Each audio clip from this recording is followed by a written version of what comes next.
Enric Capdevila és alcalde de Solivella i, escolta'm, esteu molt festeros, no, vosaltres, creant una festa nova ara per començament d'estiu?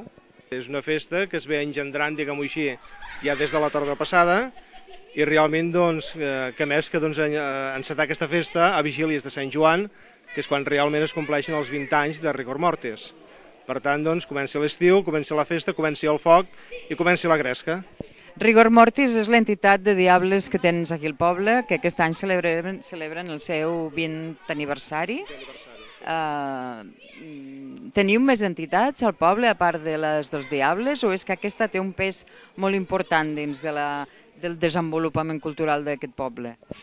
Mira, són 20 anys de Rigor Mortis, de diables, també seran d'aquí a poc 20 anys del grup de grallers Los Xipelles, tenim dues parelles de gegants, i això conforme, diríem, el que és els elements folclòrics i tradicionals d'aquí de casa nostra.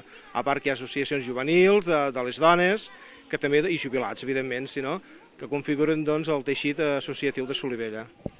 L'Enric és una persona del camp cultural. De seguida es nota amb els alcaldes que veniu una mica del teixit associatiu i del camp cultural, no?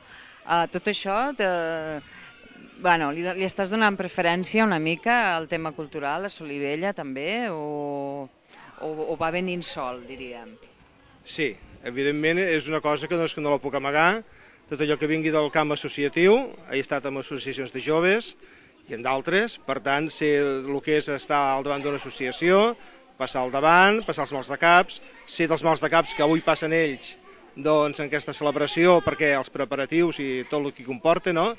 I evidentment, doncs sí, tot allò que se presenti a despatx, a l'alcaldia, que té aquell tint històric, associatiu i cultural, doncs sí, li dono una prioritat per qüestions personals, de sensibilitat, i crec que un poble sense cultura, sense tradicions, és un poble mort.